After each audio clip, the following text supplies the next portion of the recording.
Everyone नमस्ते मेरो प्यारो प्यारो भ्युअर्सलाई प्रियाको किचनमा स्वागत छ।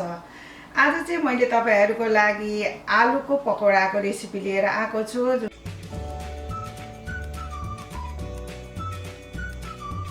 जुन चाहिँ अब बच्चादेखि ठुलोहरुसम्मलाई मिठो लाग्छ। आलु भनेपछि सबैलाई मन पर्छ हैन। त्यसैले मैले यो आलुको पकौडाको रेसिपी लिएर आएको। त्यसमा पनि फेरि यो पानी पर्ने सिजनमा त झन् पकौडाहरु तातो पकौडा खान एकदम मजा आउँछ। ल अब कसरी बनाइन्छ यो पकौडा सुरु गरौँ है। मैले चाहिँ यो साइजको यो ठुलठुलो साइजको 3 वटा आलु लिएको थिए। त्यो चाहिँ मैले यसो कोरेसोमा कोरेर पखालेर राखिसकेको छु। कोरेसोमा कोर्दा यो मसिनोले नकोर्नुस्, कुनैमा चाहिँ एकदम ठुलठुलो पनि हुन्छ। तर यो जुन मिडियम साइजको छ यसले चाहिँ कोर्नु भयो भने ठिक्क राम्रो हुन्छ। मैले चाहिँ आलुलाई कोरिसकेपछि चाहिँ 4-5 चोटी पानीमा पखालेर र फेरि पानीमै भिजाएर राखिरहेको छु। किनकि यसलाई पानीमा भिजाएर राखेन भने चाहिँ फेरि कालो हुन्छ आलु। त्यसैले गर्दाखेरि पानीमा भिजाएर राख्नुपर्छ। अनि अब चाहिँ यसलाई चाहिँ निचरेर चाहिँ हामीले अर्को भाँडामा राख्नुपर्ने हुन्छ। अब यसलाई हामीले सबै निचर्दै राख्नु।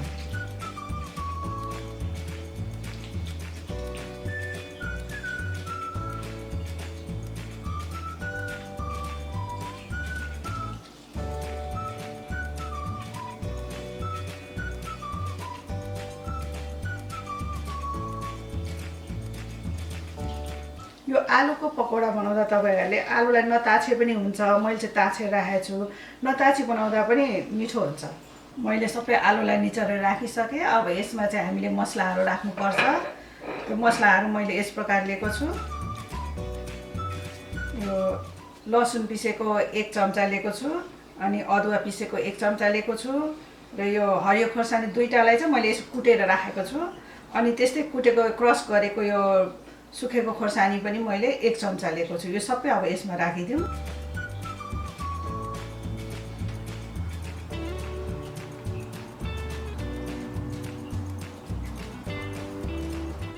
त्यस्तै गरी मैले 1 चम्चा यो जिरालाई भुटेर पिसेको हो, यो पनि राखिदिउँ 1 चम्चा। र मैले यो हरियो धनिया पनि 2 ठुलो चम्चा चाहिँ काटेर राखेको छु। यो पनि यसमा राखिदिउँ।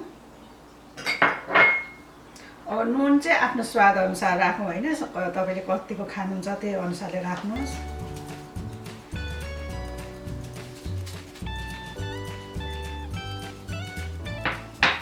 र मैले त्यस्तै गरेर 2 ठुलो चम्चा यो मैदा लिएको छु। यो मैदा पनि यसमा राखिदिउँ। यो आलुको पकौडा चाहिँ यो यस्तो कोरेर बनाएको आलुको पकौडा चाहिँ अलि लाइट कलर देखिएकै राम्रो देखिन्छ। त्यसैले मैले यसमा बेसार पनि राखेको छुइनँ, खोर्सानीको धुलो पनि राखेको छुइनँ, बेसन पनि राखेको छुइनँ। मैले चाहिँ यो 2 टेबल स्पुन कर्न फ्लोर पनि लिएको छु। यो पनि यसमा राखिदिउँ।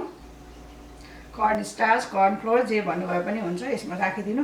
यदि यो छैन भने तपाईहरुले चामलको पिठो राख्नु भए पनि हुन्छ। अब यसलाई चाहिँ हामीले सबै मिक्स गरौँ।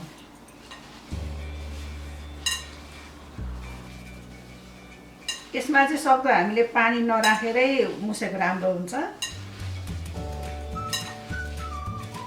यदि कर्न फ्लोर मैदा पुगेन भने फेरि हामीले यसमा थपे हुन्छ। अब हामीले यता हिट पनि अन गरेर राख्नुपर्छ। तेल तताउनु पर्यो।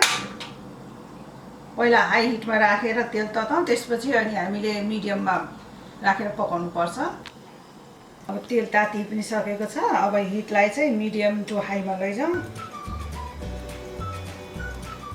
र अब यसमा पकौडा राख्दै जाउँ। अब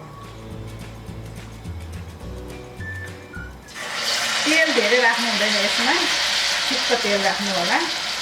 1-1.5 इन्च मात्रै माथि आउने गरेर राख्नुपर्छ। पकौडालाई यसरी लिँदै यसरी बिचमा दाबिदिनु। यहाँ राख्नु पनि धेरै नराख्नु होला त्यसपछि।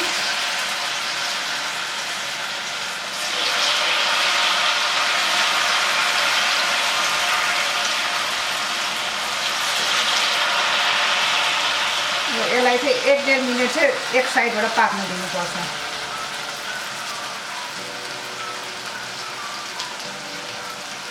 अब यसलाई हिटलाई म अहिले अब मिडियममा लग्छु। अब यसलाई यसलाई फर्काइदिँदै पनि जाउँ। अब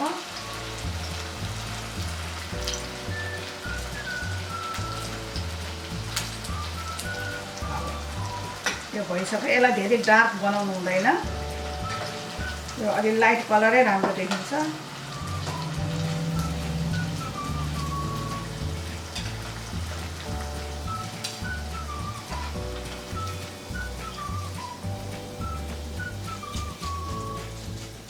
यसरी कस्तो मजाले क्रन्ची क्रिस्पी आवाज आएको छ। यो कर्नफ्लोर राख्यो भने चाहिँ यस्तो हुन्छ। र हाम्रो यो पकौडा तयार भयो। अब यसमा राख्दैछौँ। अब यस्तै गरी हामी सबै राख्दैछौँ। अब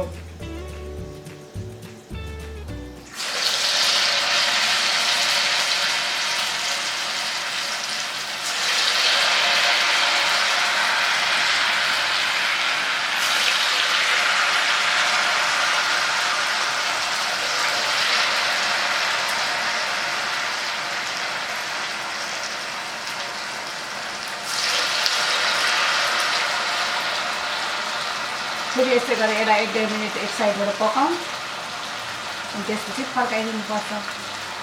र यस्तै गरेर सबै बनाउँदैछौँ हामीहरू।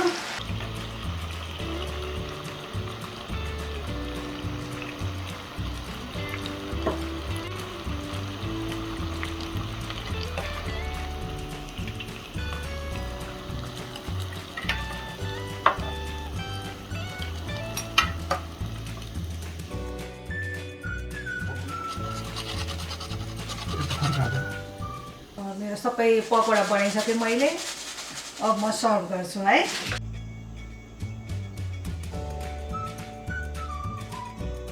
मैले अब सर्भ पनि गरिसकेँ पकौडा। अब म तपाईँहरूलाई खाएर पनि देखाउँछु। मजाको भएको छ, हेर्नुहोस् त कस्तो क्रन्ची भएको छ। यो चाहिँ बाहिर क्रन्ची हुन्छ, भित्र सफ्ट हुन्छ। एकदम मजा आउँछ यो खानलाई। हेर्नुहोस्, खाएर पनि देखाउँछु। कस्तो क्रन्ची छ, भित्र सफ्ट छ, एकदम मिठो हुन्छ यो आलुको पकौडा।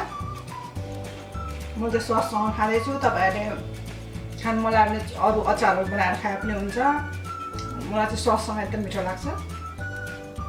तपाईँहरूले पनि यस्तै गरेर बनाएर खानु होला। यदि तपाईँहरूलाई मेरो यो रेसिपी मन पर्यो भने मलाई लाइक, कमेन्ट र सब्सक्राइब गरिदिनु होला। यस्तै गरेर फेरि म अर्को नयाँ रेसिपी लिएर आउनेछु। त्यति जेलसम्मको लागि बाई।